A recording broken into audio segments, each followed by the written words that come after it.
Hi, I'm Brittney Ashley, your host of Breaking Norms, Building Dreams, your guide through this transformative journey in both business and life. This is your place crafted for dreamers, doers, or anyone who has been told they can't. Get ready as we challenge those narratives together. You're tuning in live to the United Public Radio Network, airing on 105.3 and 107.7 FM in New Orleans. We are streaming on all the popular platforms every Monday at 3 p.m. Eastern Standard Time. Join me for a candid and thought-provoking conversation celebrating your unique journey because you are worth it. Hello, everyone. I'm so excited to be here today with Sarah. Everyone, welcome to Breaking Norms, Building Dreams. I'm your host, Brittney Ashley, and we are broadcasting live on the United Public Radio Network and UFO Paranormal Radio Network, 5.3 and 107.7 FM in New Orleans. And we have a little listener listening to us. Escape the routine and join us for the next hour as we break norms and build dreams with Sarah. Sarah, I'm so excited to have you today. Thank you so much for having me. I'm sorry you hear my 2-year-old in the background. She is very excited, very clearly. There she is. She popped in her little head. So cute. I'm so excited to have you both on today. I'll just do a little bio on you. I'm so excited to talk more. Sarah is an award-winning personal trainer, self-love coach, plus-size model, motivational speaker, and former Miss Plus Canada. She's a passionate about women learning to love themselves and creating lasting change in their wellness journey. You can catch her as TV personality and fitness experts on Cityline and Breakfast Television.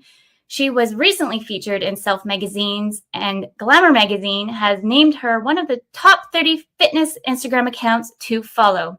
So exciting. I'm like getting so pumped reading this. And her work has recently been featured in New York Post and Washington Post. Sarah advocates for plus-size women in fitness and beauty and has worked with some of the world's most renowned brands such as Nike, Under Armour, Sport Chek, NYX, Lululemon, and Self magazine, to name a few.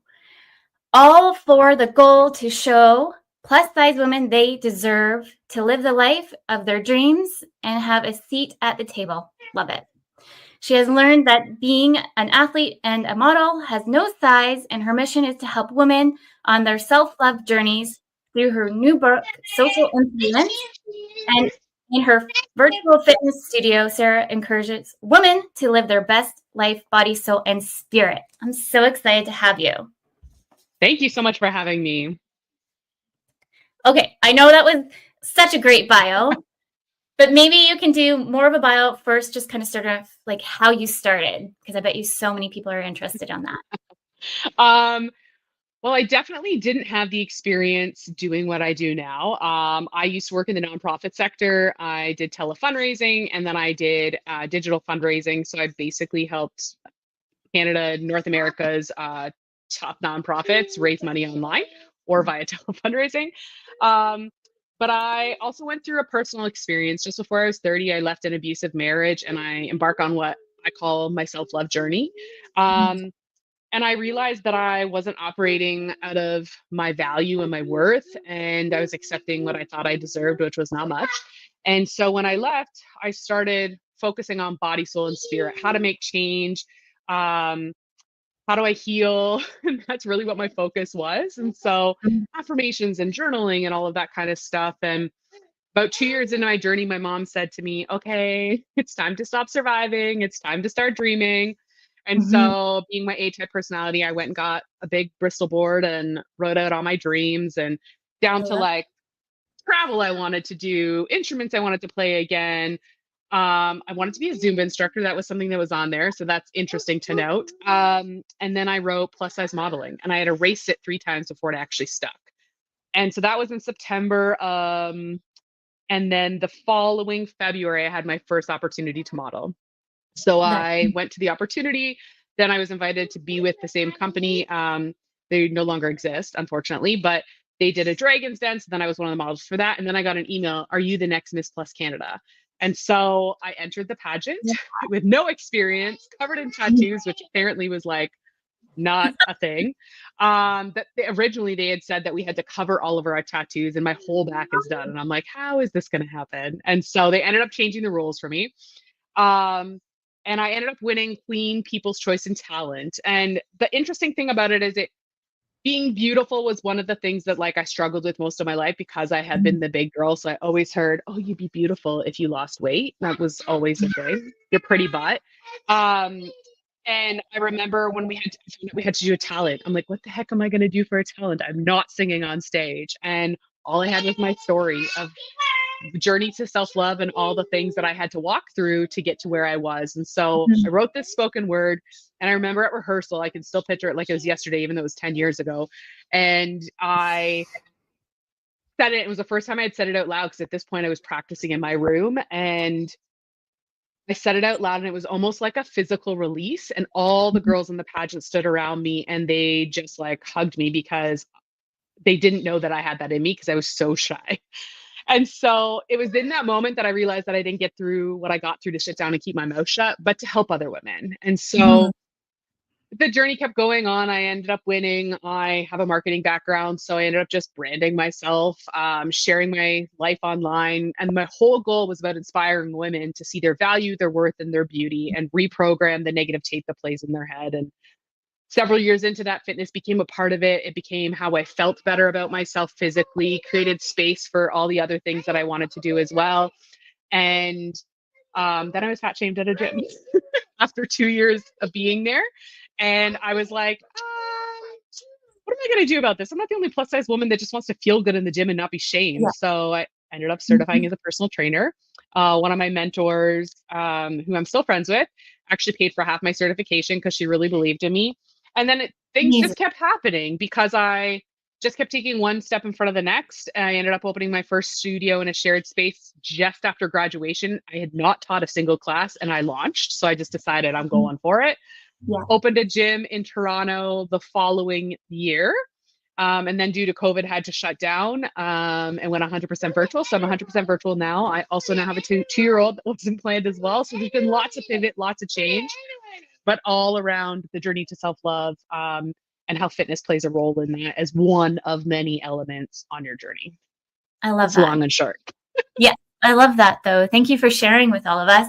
I find like going back to um just the gym itself, like I had severe anxiety going to the gym.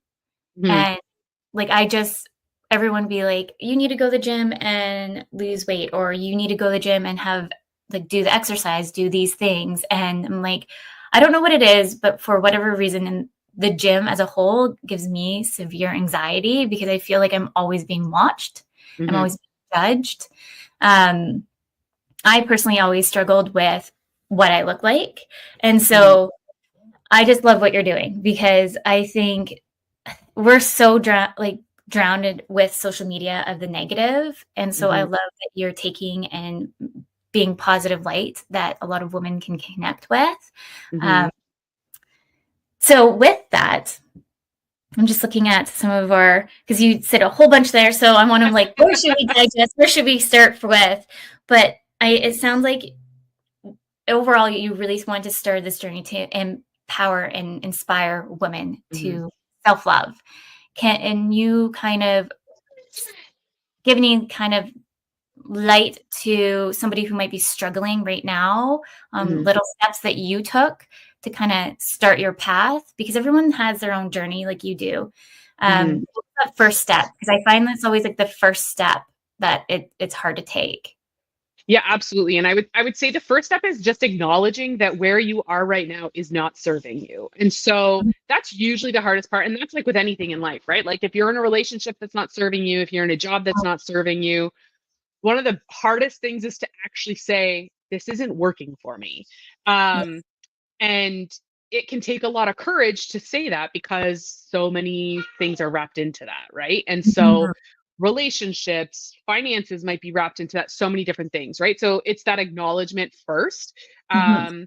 And sometimes you might need to talk through that with somebody of like, something doesn't feel right. I'm not sure what it is. And I think really getting in tune with how you currently feel.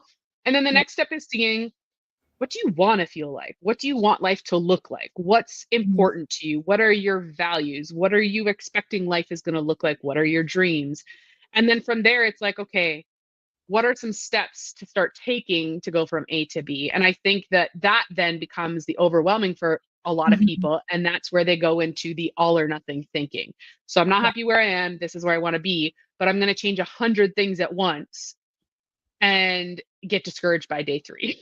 So I Yeah. would say that's the biggest trend I see is like, Mhm. first it's the acknowledgement, then it's like, okay, I'm going to do something about it. But then you have to kind of take a step back and say, what are 1 to 3 small things that I can do to show up for myself consistently every Mhm. day that will add up to the change that I want? So if we're speaking specifically to, we'll speak to 2 things, fitness as well as how you view yourself. So your self love journey, we'll call it. When it comes to fitness, a lot of people think, I have to start working out 5 days a week. Please don't. Yeah. I coach clients one on one. I have an app, and I will get in their intake form 5 days. I absolutely not. If you're not working out at all now, I'm not Yeah. programming you 5 days. Um, Oftentimes, if somebody says I want to start with 3, I might start them with 3, but say let's like soften with 2 because again, Mhm. like you have to create space for this in your life, and you have to create new routines around these changes that you want to make. 100%. But like one of the easiest things you can start to do to move your body is start walking. I love using the goal of adding a 20-minute walk in your day. It's usually something pretty attainable for people. And if you don't have 20 minutes at once, split it up, whether it be going for a 5-minute walk after every meal or splitting it up into 2 10-minute walks. But just like a 20-minute Mhm. walk each day is going to make a massive difference in so many ways. Mhm. Um, and focusing on those small habits. When we think of like brushing our teeth is a natural habit that we likely don't have to think about. It's very part of very much part of our day. And the goal is that your habits that you want to work on when it comes to your fitness, your self-love, nutrition, self-care, all your wellness is that it becomes more natural and a new norm for you rather than it feeling super uncomfortable. Mhm. um, and it's going to feel uncomfortable in the first little bit, and that's okay. We grow outside of our comfort zones, and so realizing like it's going to be uncomfortable, but bite-sized chunks and Yeah. focusing on like 1% change every day, not like 100% change every day. Mhm. I think that that's those elements together is where to start. Yeah. And then as you continue to go, you change and you evolve. Like, for example, for me, um, I had some back procedures done this summer, so I couldn't strength train. So I walked all summer. I walked 6 kilometers every day with Brooklyn, my daughter, and my mom. So I kept active, which felt really good. And my distance got further, my cardiovascular got better. And then when I started to incorporate strength training again, even as a personal trainer, I started with 2 days a week. Yeah. Got comfortable doing that for 12 weeks. Then I added a third. Got consistent with that. Now I'm at 4. And so I've had a routine. I recently moved at the beginning of this month, and I wanted to ease into what routine was going to look like. And Mhm. today I actually started with a 5:15 a.m. wake up so that I can work out before my daughter gets up. But I've had to ease into all of these changes as opposed to like just switching it on, because that often doesn't work for people. And that's where they get discouraged and then Yeah. stop. And then you don't change. Yeah. I definitely can relate to that. Also, too, like we're still in the new year phase. Yeah. Still, like, yes, we're in March, but I still find that every year everyone's like, "What's your New Year's resolution? What's your new goals? What are da da da?" da?" And Hmm.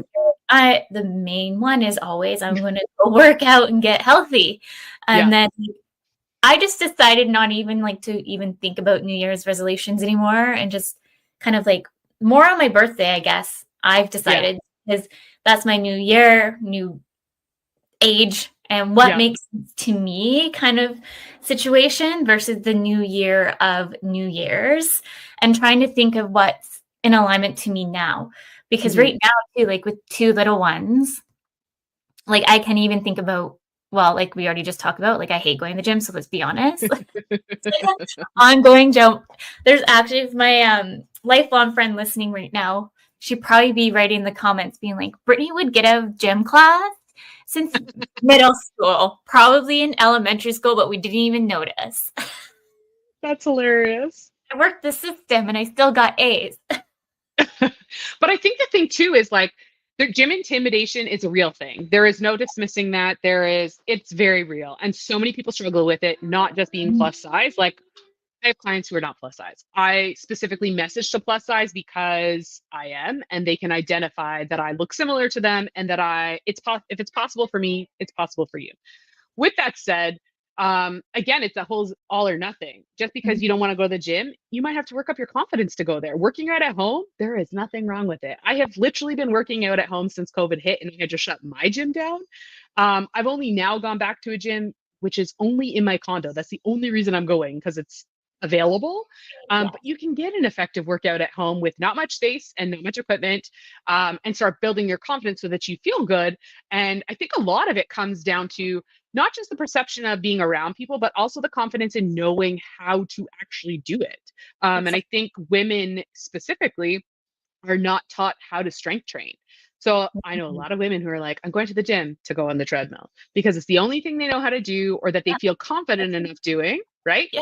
And if they knew how to use dumbbells and do squats and full body workouts with just dumbbells, or use machines, they would have a little bit more confidence, because then they're not worrying about like, how am I actually doing it? Right. So that's one stumbling block. And I think when you can approach things by tackling a stumbling block at a time, it will help build your confidence to do it. But again, you don't have to go from like doing nothing to then going to the gym. Work out at home. Like literally, I tell people I do have follow along video workouts. I've taught probably 400 live virtual classes since I closed my gym in 2020. So they're all part of my membership now on demand. But literally, if you have the size of a yoga mat, a couple dumbbells, optional resistance bands, you can get an amazing full body workout. No problem. Upper body, lower body, cardio, like you can use just your body, stuff around the house. Like if you don't have access to dumbbells, like there's so much that can be done to help build your confidence if you want to work out at the gym eventually, or if you just want to stay working out at home, because the benefits of moving your body are so exponential. And I would say for me personally, I don't know if anyone else listening could relate to this, but since COVID, it's just been such a hard, like it was already hard enough before COVID to even want to really work out. My thing used to be swimming. I used to love swimming. But now after kids, like I don't feel confident in wearing a swimsuit. Like I just, I'm like, nope, like I'm horrified to wear a swimsuit. That's obviously a confidence thing that I need to overcome myself and stepping into the realm, because also too, like I want to be able to have fun with the kiddos and go to the beach and like have that, versus them being like, oh, mom just always sits on the sidelines and just watches. But really with before that, and then with COVID, I would say like just even getting into that moving piece for me has been really hard. We actually just got a puppy, a husky mix, because why not get the most talkative dog in the world? He needs to go out quite a bit. And I would say like compared to my old dog that recently passed, like he has so much energy. So it's making me want to be motivated to move again. It's like, to me, I had to find that motive, not to say that everyone can go out and get a dog, but but for me, work from home, like when we fostered this pup first, and just like his energy, I was like, okay, this is motivating me more, and it's just helping me switch my mind frame. Even though I've worked with so many different like fitness coaches in the past, and I felt like I could never make that switch, and I don't know why. Maybe you might know why. Well, I think a lot of it really comes down to your why, right? Yeah. And I always, when I start working with clients one-on-one, it's okay, really identify what your why is. Is your why because you want to change your body? That's not going to keep you long-term. That is a sure way to set you up for constant disappointment and frustration. Yes. But when your why is intrinsic, so for me, my why has obviously evolved now being a mom as well. But I also have a 10-centimeter hamstring tear. So my hamstring is completely ripped off my butt bone, which I didn't know. It happened before I got pregnant, and I just found out about a year ago. It cannot be operated on because it's been too long. It was discovered 2.5 years after the injury actually happened. But my why is, after having my daughter, I could hardly move, and I'm a personal trainer. So I had a C-section, and I thought that's why I was having a hard time moving. It was also because of this hamstring injury that I wasn't even aware of. And so much of my why was, okay, my option is I can continue to live in this much pain and hardly be able to do anything, or I can fight through this slowly, and it's been very slow, to be able to feel better, so that I can live the life that I want and chase after her, because she's very active. And I think when you can really identify a why, and again, coming back to the same thing I said before, which is how do you feel and how do you want to feel? And is there a difference between the two? If you're not feeling your ideal, something has to change. And when we constantly rely on your why being a physical thing Mhm. of what you look like, um, it's superficial, right? Yeah. At the end of the day. Um, with that said, it's why I combine the fitness and the self-love piece together, because until you fix the inside, Mhm. doesn't matter what you do to the outside. They go hand in hand, and your whole wellness journey and your all of you requires every piece of you being in balance. And if one is out of whack, they're all out of whack. Yeah. Um, right? And so it's finding that balance of making sure it's not just working out. So when I Mhm. work with clients one-on-one, I'm not just saying, here's your workout plan. No, let's talk about your relationship with food. Most of the women I work with decide, sorry, that's my max. What? Most people decide, I'm so busy, I'm not going to eat all day. And then at night, they want to eat anything and everything. And so we first work on, let's nourish your body, 3 meals and a snack a day. That's one of the things that we Mhm. constantly, we're not talking about a diet. We're just talking about, like, can you please eat something? Yeah. Um, Getting in your water, working out is part of it. And oftentimes, again, easing into that, whether it be strength training, walking, your desired cardio. But then there's other factors, like, what are you doing in terms of your soul care? Are you Mhm. feeling good about yourself? Are you fueling your soul? Are you connecting to the spiritual side of you? My faith is a really big part of my life, and I incorporate devotions of reading my Bible regularly, because if I'm not in that place, I'm not functioning well. Mhm. Um, and then there's other aspects of, like, connection with other people. Are you in relationship with people, not just romantically, but like friends and family? Like, Yeah. all of those parts make part of you, and your body is one part, and yet it's the biggest motivator by for so many Mhm. people. But your body is the least interesting thing about you. There's so much about you. And I think something that has really struck with me in the last little while is um, our value. And I Mhm. think so many of us are operating out of a value that is skewed Mhm. and that is not accurate. And something that I've been really focusing on is studying women of the Bible. And when I started, it was, sorry, Brooklyn would like a bigger sucker. That's what's happening. Yes. This is mom life, real life. You want it in there? There you go. So You everyone put can it on. understand what real life mom in life This is this is in the really what it's business. like. Say hi. Hi. Hi. So cute. It smells like Papa treats. Yeah. I think, like, when we can really actually operate out of our worth, Yeah. it's a game changer in every area. And it's not just like my wellness. That Yeah. sounds bougie, but it's how you show up in relationships, how you show up at work, how you show up for Mm. yourself. And so many women, especially, put everybody else before them. They're the Yeah. last person to deal with. But how are you going to give from an empty cup? Right? Yeah. There's so, I think when we take this step back and just, it's not just fitness, it's Mhm. you It's as a whole, and mhm. holistically approaching change in your life with small increments that build up and make the change that you desire. Yeah. I love that. It's so true. Just listening to you speak, I'm like, okay, so I need to put myself first. I need to eat. You're like teaching me right now. It's like things that I already like think in my brain. I was just Here's Brandon's comment. Said, yeah, that's me. I eat once a day, but snack. Um, for me personally, I'm the kind of person that like put my head down because I have like such a short time frame with the Mhm. kids in care. Well, we know that one's out right now, but that's another chaos story. But I always have been, even before kids, forget to eat. Like, I don't know what it is. Forget to eat. Just would live off coffee when I was in university Mhm. and keep that routine. And so to break that cycle is so hard. So it's like It peeling is. back the onions of like, okay, why are you doing this? You know that it's not healthy, but you keep Mhm. patterns.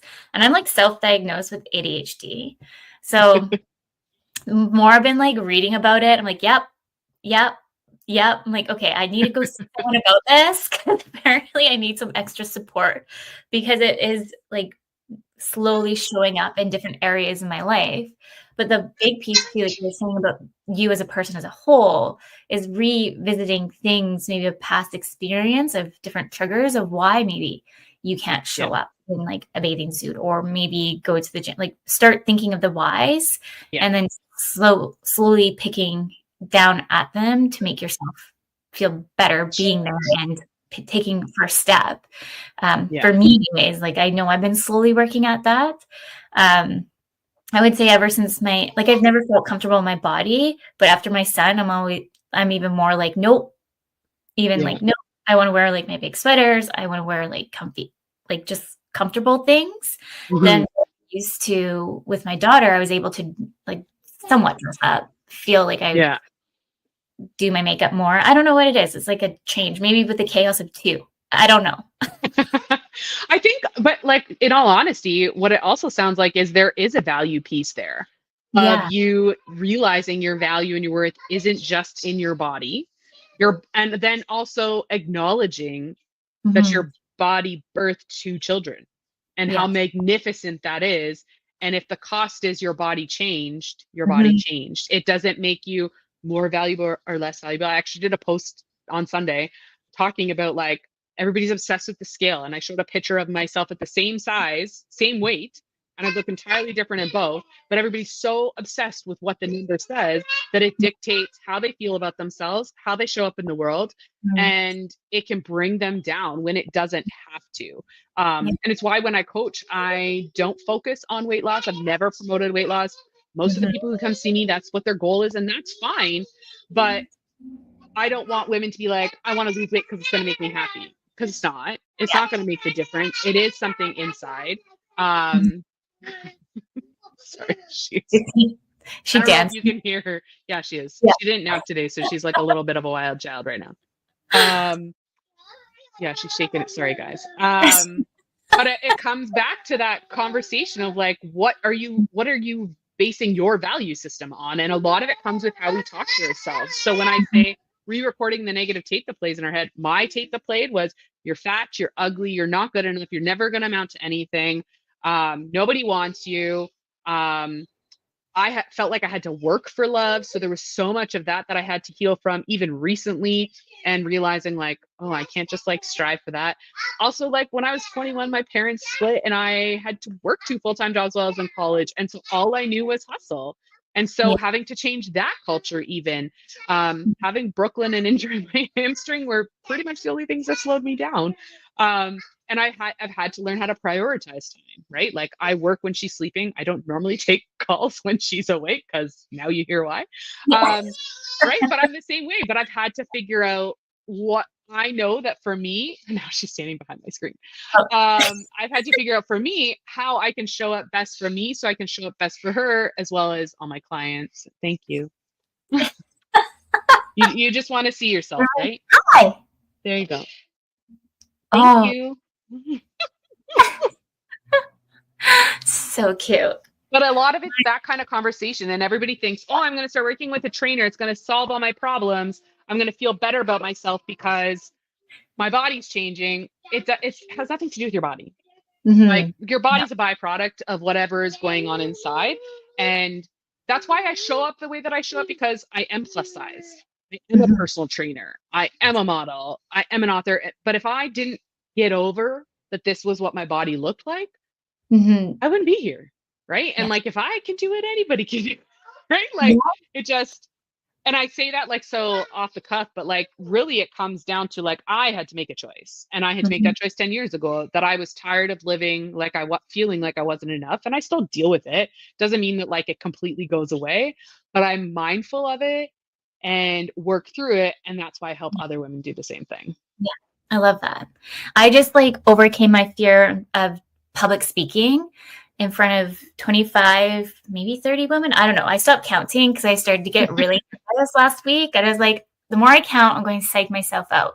But like, that's the thing. Like the reason why I started this show is to really tell people that they are worthy of whatever they want to do in life. If that's their passion, let's do it. Let's build that momentum around you, because anyone's worthy of doing anything. And then so the other big piece was, for me anyways, that I struggle with is imposter syndrome, such a big piece. And I'm still talking to myself like with the negative talk of how to switch that out. Because like, even when I launched this show, I'm like, who wants to hear me talk? Who's Brittney? She's nobody. Who cares if she owns a company? Like, so I'm like, Yeah. how do I take a step back, have a breath, and just kind of rewrite a little bit positive narratives for me to move forward? Because sitting in that negative mind frame just keeps you in that spiral. Yeah, it keeps you perpetuating. So one of the things that have been very instrumental in my journey, and I work through it with all my clients, is affirmations. And when I first heard of affirmations, I'm like, oh yeah, they don't work. That's kind of how I dismissed it. But very early on in my healing journey, I went to a conference, and it was led by a therapist that I had actually seen privately in the past. And so at this conference, and he asks for a volunteer. Unconfident Sarah shoots her hand up, no idea why. Has me on stage with this. There was 90 people that I didn't know, and they basically all proceeded to tell me what they saw of who I was. She's a princess. She's a warrior. She's bold. She's strong. And I'm sitting up there on stage crying. So then everybody finishes. My mom's in the back writing all these notes down. And he says to me, I want you to go home, and for the next year, I want you to read these out loud to yourself in the mirror. Right? I am at the top of the page. Yeah. And start saying them out loud and look at yourself in the eyes in the mirror when you do it. I remember going home, and I was like, okay, I trust this man. I'm going to do this. So I had it on my mirror in my bedroom. It's by my bedside. I made a graphic for my desktop at my work so that I could see it. I was bombarded by these thoughts because at this point I was bombarded by all the crappy stuff. And so I remember the first time looking in the mirror, I can literally picture being in my bedroom, and I was like, am I really doing this? This is so awkward.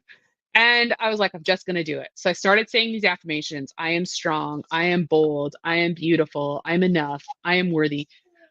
Going through them all. So committed to it every day, not feeling a single thing of anything. 6 months later, I'm on my way to go see one of my best friends, help her unpack. She had just moved. Beautiful summer day in the country road. And I look in the mirror, and for the first time in my life, and I was 30, I was like, oh, I love me. I am beautiful. And it was the first time that I truly believed it. And so here I am, like, sobbing driving, and I get to her house, and she's like, what happened to you? And so I tell her, and she's like, you know what's crazy? I was like, what? She's like, I just found a journal from when I was in Bible college, because she's unpacking. And it was 10 years before this date. And in it, she found a prayer for me that I would learn to love myself. And she found that journal entry the same day that I actually realized it. And so we obviously stood there crying. So when people are like, do affirmations really work? Yeah, you literally have to reprogram how you talk to yourself. And it doesn't just like happen by doing it. It's just like, your teeth aren't going to brush themselves. Right. And I use teeth brushing a lot because it's like, we can all relate. Right. Yes. So it is an active, conscious decision to start reprogramming and making those changes and actively re-recording that tape. Yeah, I love it. Let's dig in a bit deeper, because we're already a little bit 30 minutes in. For those just tuning in, you're listening to Breaking Norms, Building Dreams. We are live on United Public Radio Network and UFO Paranormal Radio Network 105.3 and 107.7 FM in New Orleans. Affirmation. Like, we can talk so much about that, and I want to, because like, I know my mind shift so much. Like, when I first started my business, or when I was in some like negative spaces of my life, I had to learn how to switch the negative self-talk and like create the life that I want to have.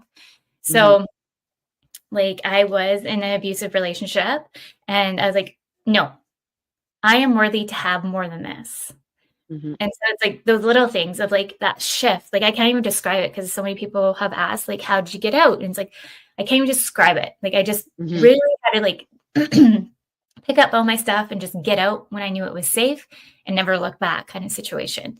But it's just, when you start seeing that you are worthy enough, and removing that negative piece, and the putting in the affirmation a bit more, it's crazy. Like, I can't describe it more other than life-changing. Everyone might be thinking, right?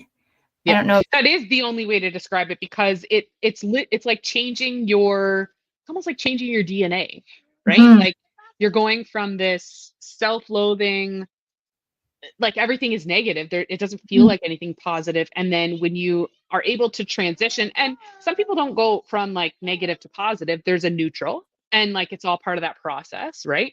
Mhm. But it is life changing because it doesn't just affect like your breathing, it Yeah. affects how you show up in every area of your life. And I think that's why I'm so passionate about having these conversations, because if you're continuing to like operate your life out of an operating system that's default, not going to Mhm. be able to do all the things that you want. Just like a computer, if it's got a virus, it's not going to be able to execute as it should, right? And I try to find the weirdest examples, but they're things that people can understand. You're the same way.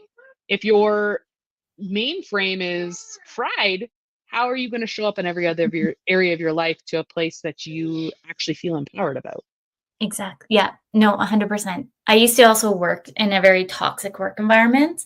And like just Mm. like looking back at it too, of like the negative person that I was and the things that I did and looking to where I am today, like it's like Mhm. embarrassing. Like I don't want like embarrassing really of how some I things feel I you. did, right? And it's Yeah. like that's not really who I am, but I was just engulfed in that negative piece. And it's Mhm. hard too when you're maybe it's you're kind of grown up in that negative piece. So changing your mind frame to be a little bit more positive takes a lot of work. Have you ever Mhm. watched Secret? No, I haven't. I love it. It's also affirmations and like I like it's on Netflix, so watch I'm it. aware of it. I just haven't watched it. It's good. I think like after like leaving the toxic place work, I started watching the show again because everyone was talking about it, and so I started watching it, and I was like, yes, I'm going to start. That's kind of when my whole affirmation journey started coming in Mm, more into light because that's really what the secret's all about. And right. just being more positive and putting that out there.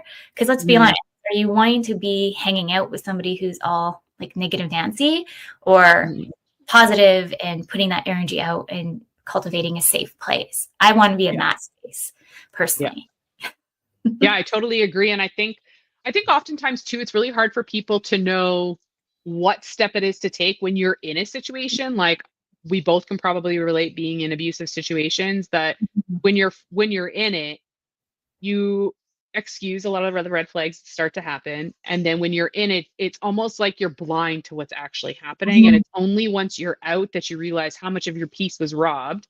Yes. And I think that that's a really big thing that people can use as a navigation tool is, do you feel peaceful or do you feel at unrest? And a lot of things I work with I say to women all the time is like pursue peace in every area of your life, Mhm. because following that will allow you to start to see things differently, see yourself differently, and operate differently. Mhm. Because it is really hard to go from that like self-deprecating even to a place of self-love. Again, it Yeah. might be getting it into neutral. And Brandon said in the comments, even in the positive affirmations don't work for said person, it's not just burying yourself in negative thoughts, and that helps, Yeah. right? So some of it is just like getting the negative thoughts, realizing that they're there. One, so some of it you might not even be realizing that what you say. So some of the work is just like stopping. Okay, I said that to myself, I didn't really want to say that, and just be mindful, oh, that's what I'm saying. And Mhm. then the next step might be then starting to change some of those things. So I often have people and then write the opposite of what the truth really large, Yeah. but it is possible to do that reprogramming. It takes time. Yeah. Oh It yeah. I'm, like, still learning how to do it. Like, I'm Yeah. still, like we were just having, like, a crisis before coming in here, and I was like, "Ugh, why did I start this business? This is ridiculous," and, like, the negative talk a Yeah. bit, and then I was like, switch it. S You're going down this rabbit hole that you don't need to go in. You know why you started it was to help women build a business and help others. So Mhm. why remind yourself, what's your why? What's your why? Yeah. And then kind of resegment a little bit. Okay, just a negative little bump in the road here. We'll revisit it another day. But Yeah. it's And I think like with those feelings too, I think one of the other things too, especially in this past season for me, it's been very, very challenging. I've had a lot of transition, which you know about. But one of the things I find that like in sharing what you just shared, even people are like, oh, you'll be fine. Oh, it's okay. You're strong. And sometimes it is taking a pause to be like, okay, this sucks. It sucks. But then saying, okay, 5 minutes, I'll allow myself to feel this, and then I have to keep it moving. And that's where, when you come to a place of like affirmations and positive thinking and that kind of thing, is you're able to still acknowledge those feelings because you don't want to stuff them down. Otherwise, they're just Yeah. going to fester. Yeah. Um, but then you're able to switch your mindset and then start seeing a way out, right? Mhm. Rather than feeling like you're still trapped in it. So I think just acknowledging those emotions are really important as well. Sorry. Wants to be in camera. Hi. Hey, Brooklyn. She loves watching herself. That's so funny. She's so cute. But like, that's too, like, as myself as a mom, and you might be able to relate to this too. Like, I don't want my kids to look up at me being like, wow, she's negative, or wow, Mhm. she's always X, Y, and Z. Like, I want to be like, obviously you have to be the structure sometimes, but I want to also be like, okay, sometimes fun, or mom has like a good outlook in life. Yeah. Kind of. So Well, I it's like, think also too, like, I think especially because of our generation, like we're way more mindful than I think our parents were because things are talked about more, right? So like us being aware of like, for me, it's I don't want Brooklyn to grow up with the same body issues I had. So I affirm her in a very different way. And I know that's working because I hear her talk to her toys. And, oh, are you okay? Did you bump your head? Let me pray for it. Like that's her dialogue because that's yes. how I speak to her. Right. But because we're mindful of it, I think we are changing those narratives. And I think we are not perfect. We're never going to be perfect. And I think they also need to see that too, and how to handle it, right? When we aren't perfect. And especially like I grew up like I was very performative. I had to have straight A's. I had to do really well. I had to be successful in order to feel loved. And I don't want that for her. And so Mhm. being super aware of that means that I don't just validate when she does a good job, right? Mhm. And also telling her that I'm proud of her. And again, I know it's working because she does the same thing to her Minnie and Mickey. And say, I'm so proud of you for going down the slide. So So cute. those kinds of things, like I think being mindful and aware of it, and that's what it comes down to with all of this, right? Is Mhm. being mindful and aware and getting in the driver's seat as Yeah. opposed to just letting life take you and just surviving, Yes. right? And it's okay to hit the pause button and give Yeah. grace, because I feel like we are always like 200% let's go Hmm. hard, Yeah. especially as like I find too, like as we grow your business, and those who are not entrepreneurs, specifically some people in the family might be like, oh, are you successful yet? It's like, I literally just Mhm. launched. Like, Yeah. how now you're making me question why I'm doing this, and all the things, now the negative pieces are coming in my head, and now I'm just shutting down. Yeah. It's a combination effect. Yeah. Yeah, no, it's very true. And I think oftentimes too, like our definition of success, not just what other people mandate for us, Yeah. that also, I know that that's one I've had to work at. I've done a lot of TV and I've worked with some amazing brands. And yet, because my certain measure of success isn't met, it's like, it doesn't matter. Oh, it's not a big deal. Mhm. When that's not the case, right? And again, coming back to like what you said too, like the reason you started your business was to help women, and that's why I started doing what I do as well, right? Was to make a difference, and it all wraps up in our purpose and what we were created for, right? But again, it's not always easy to remember, but when you shift that mindset, you come to it quicker. Yeah, 100%. How about you tell the listeners about your book? Because I'm looking at the time, and I want to make sure you share about your book. Okay, so I have a copy here. This is my fitness and self love journey. So essentially, this is my entire coaching program in one book. So I coach clients one on one. I have an app. So if you wanted to work with me, you would go to my website, apply for it. Mhm. And my assistant reaches out to set up a time to chat. And I literally create a custom program for you, basically built off of everything in this book. So we go through affirmations and Yeah. journaling and how to do all the things. So I share a bit about my story in a little bit more detail. We go through setting your goals, creating sustainable habits, how to plan and Mhm. prepare. Like it's like a workbook. Okay. Writing your affirmations, talking about self care and rest.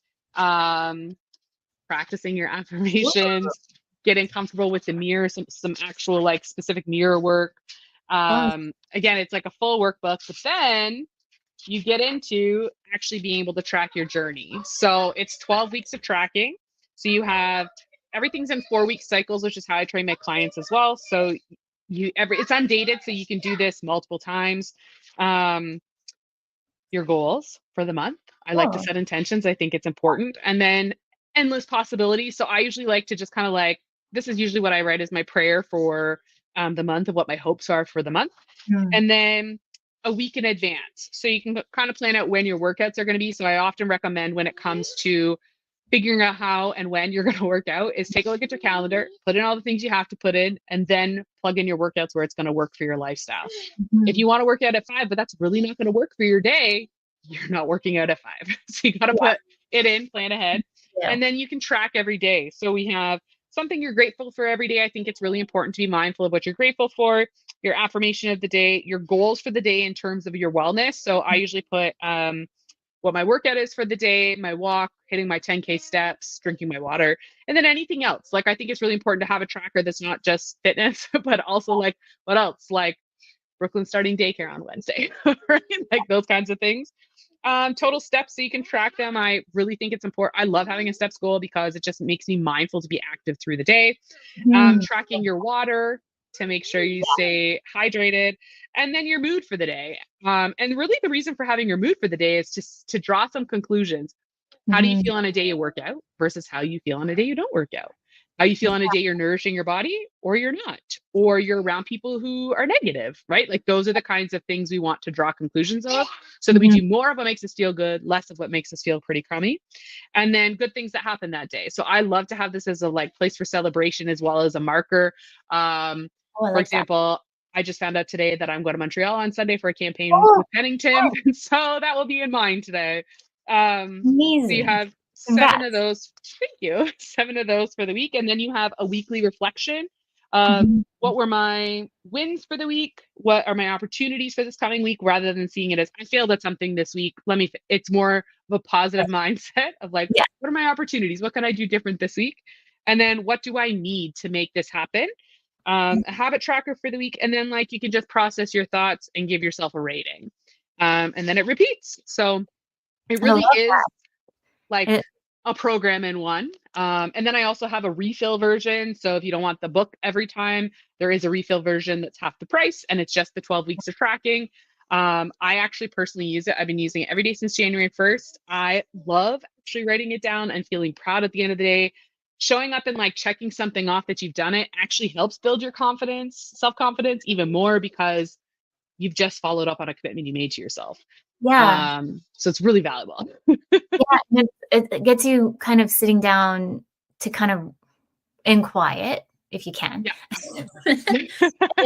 and, reflecting a little bit and making notes for yourself. So that can be a little bit of your quiet you time that sometimes get missed. And I think also too, like it comes back to like if there is one secret when it comes to your wellness, it is planning and preparing. You're not going to hit your goals like anything else in life unless you are actually planning and preparing and making space for it. So it's a quick way to be like, okay, this is how today went.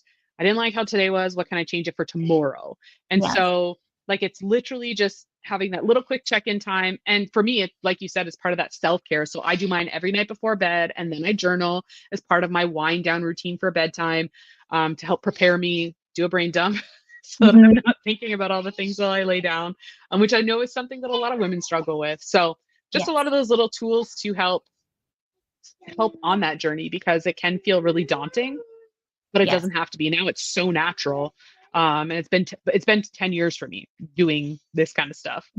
So this book is 10 years of lessons and learnings in order to help you on your journey. I love that. And you can get it on Amazon? Yep, Amazon worldwide. Just search Fitness by Sarah Taylor or Fitness and Self-Love Journey or my name or the link that you have on the show. I keep popping it up and above. I keep going between the different. If you see me looking down, it's because I'm like, which one shall I throw up? Like a little radio host over here. Um, I was just looking at some of the questions. I know we kind of brought in faith a little bit there. How does faith entwine with your mission in empowering women through fitness and wellness? So, in full transparency, I grew up as a pastor's kid, and I've been sharing my life online for 10 years when I won Miss Plus Canada in 2014. Mhm. And I have only started sharing about my faith in the last probably year.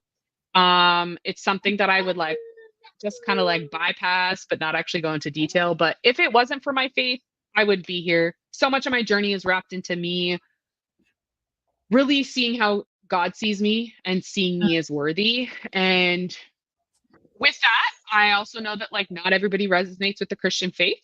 Mhm. So I'm also very like aware of that.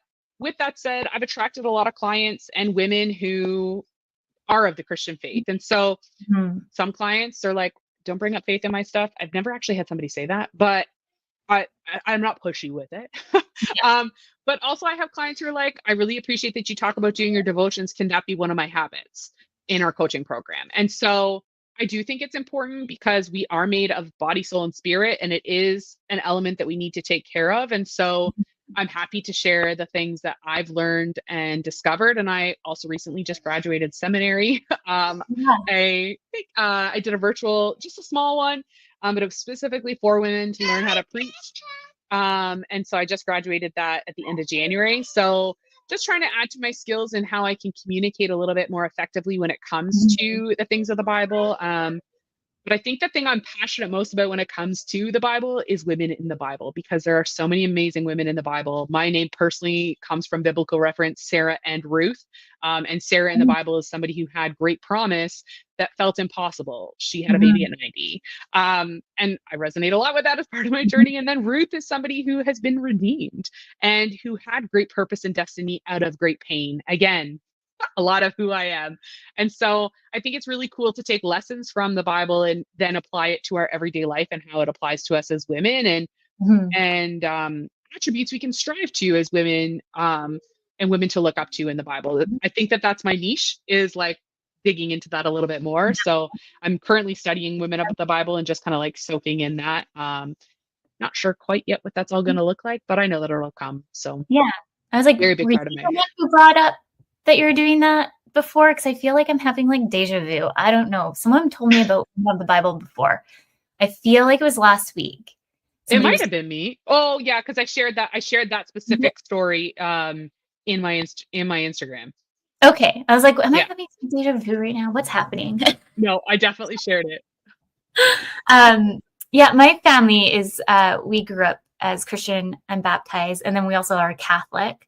And then we Okay. also had a journey of once my mom going down wanting to see what Jehovah's Witness is. And so for me, Um, to know what my journey is, I think I'm just kind of like da da da, like yeah. Well, I float. think it's important for people to like navigate for themselves. Like I grew up as a pastor's kid, but my faith didn't become my own until I was 16. And I think it's a really important, like, we might be raised a certain way, but I think it is important for us to discover and go on that journey because it's going to mean more to you when you discover it. Exactly. I Right. grew up a lot with my aunt and her her kiddos in the summer, and so I would go over there. Mhm. We would go to church every Sunday. Like that was what we all did together, no matter what. When the boys had Mm. sleepovers, they always had to come back, and we all made sure we went to church every Sunday. That was definitely big. And so it's like an ongoing joke because sometimes I have the prayer station set on my car. And so every now and then, if my husband goes in the car and it's like set to that, he's like, oh, your music's playing again. I'm like, oh, I know. I loved it. It just picked me up today. Like, That's so funny. yeah, I'm just watching the time because we have a few more minutes. How did you start approaching renowned brands like Nike, Sport Check? If anybody out there listening, like, and Nick's, because that was a pretty recent one, was it not? Yeah. So in all honesty, a lot of it came from just like putting myself out there. When I Mhm. first started, I just started tagging brands. And I'll be completely transparent. I've not had an agent. So all the work that I've done has been, I kind Amazing. of believe God's open doors. that I've never knocked on. So like Nike was my biggest dream. When they launched plus size in 2016, I did a photo shoot and said, one day I will model for Nike. And I happened to know somebody who put my name forward for a motherhood campaign with Nike. And so that was the big one. And then they also sponsored 3 runway shows I produced. Okay, thank you. 3 runway shows I produced at the National Women's Show in 2019. Yeah. So they had my entire community come to the Toronto office, dressed everybody head to toe, and gifted them all their outfits. And there was 30 of them. So like stuff like that just happened. Knits. I went to an event that I was invited as an ambassador, and just kind of happened. I just continue going. I think one of the biggest things is to put yourself out there and keep taking one step at a time. That's really what it comes down to. And pursuing your dreams. Like, these are things that I, 1, never thought was possible. And 2, I'm living my wildest dreams in so many aspects, like going to Pennington's on Sunday to Monday. Like, that's pretty significant, right? But again, none of it would have happened until I learned to love myself. I started putting myself out there and started realizing what my dreams were and wanting to make a difference. Like, it's not the Sarah show. It's my hope is that women see my story and hear me talk. It's if she can do it, I can do it. Oh, she's plus size, I can do that. I can be that confident, right? Like, that's my hope, is that it really empowers women to pause and decide they want to make a change and just start showing up, so they can live the life that they want and they can feel empowered and not constantly feel like they're not enough. I love That's what it comes down to. I love that. Is there any last advice or tips you want to give to our listeners? Because we have a few more minutes left. Like 3 minutes. I would say the biggest thing when it comes to being fulfilled in life is really coming down to dialing into how much you're worthy as you are now, that you don't have to make change, and to be able to look into the mirror every single day and say, I love me, I value me, I'm worth it. And then showing up in that place. And so, is it going to be uncomfortable if you're not currently feeling the way you want to feel? Probably, but that's where you're going to grow. And you have 2 choices: stay where you are and continue to feel the way you feel, or regress, or focus on small changes that will add up over time to get you to where you want. It's not a race, it's a journey. We don't need to focus on the destination right now. Just focus on finding ways to show up for yourself, body, soul, and spirit, so that you can live the life that you want and live it fulfilled and out of a place of plenty rather than lack. And I think that my hope is that people can take that pause to make that decision, because that's the hardest step, is just making that decision. And then just taking one step in front of the next, in front of the next, in front of the next. Yes. I love that so much. I think I say this quite a bit on the show, is just be mindful, give yourself grace, because we're always so like 100% hard on ourselves, 100% all the time. Us as moms, just we always forget about ourselves. So if you're comparing a lot to others, you're going to forget about you. Yeah. And stop the comparing and really just be who you are and really step into your worthy self, because everyone's worthy. Yeah, exactly. Yeah. Well, I want to say thank you, everyone, for tuning into the show. Everyone in the chat room, a big thank you to the United Public Radio Network and the UFO Paranormal Radio Network. Next week, we have Tiana coming in from Exploitation Education Institute. We are talking about a bit about human trafficking and censorship for kids as young as 6 and up. So please tune in. I'm excited to also have her come in and educate us all. So with that, until next week, remember, your journey is unique and your worth is unquestionable. Thank you so much, Sarah, for coming in. Thank you so much for having me.